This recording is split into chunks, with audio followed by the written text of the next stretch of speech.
नागपूरमध्ये diesel, CNG आणि एलपीजीचा पुरेसा साठा आहे।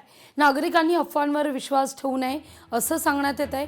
नागरिकांनी अनावश्यक पंपांवर गर्दी टाळावी, विविध पंपांवर अनावश्यक गर्दी टाळावी असं सांगितलं जात आहे। जिल्हाधिकारी डॉक्टर विपिन इटणकर यांचं आवाहन आहे। युद्धामुळे जागतिक ऊर्जा पुरवठ्यावर ताण पडतोय।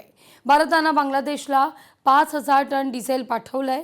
आसाममधील नुमालीगड रिफायनरीतून पुरवठा सुरू आहे। बांगलादेशचे पेट्रोलियमचे अध्यक्ष मोहम्मद रहमान यांनी या संदर्भात माहिती दिली आहे। बातमी नाशिकची आहे। नाशिकमध्ये म्हाडा गोट्यात मोठी कारवाई आहे। 262 एकर भूखंड हडपल्या प्रकरण आणि या प्रकरणी गुन्हा दाखल आहे।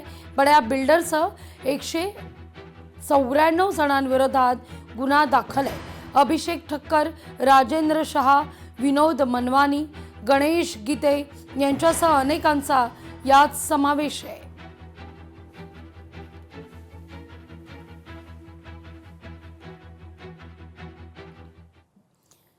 मुंबईमध्ये 102 बेकऱ्यांना स्टॉप वर्क नोटीस पाठवण्यात आली आहे।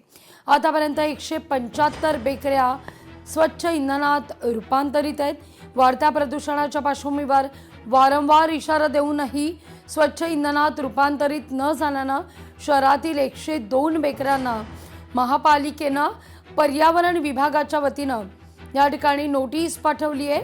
अखेर स्टॉप वर्क ही नोटीस पाठवण्यात येते।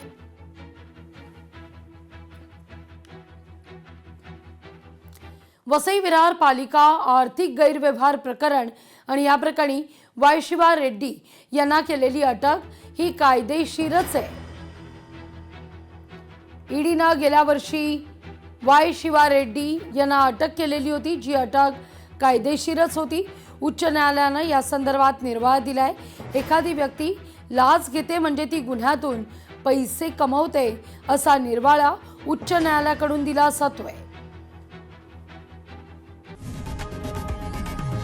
लोकशाही मराठी ऐका, पहा, जागरूक रहा।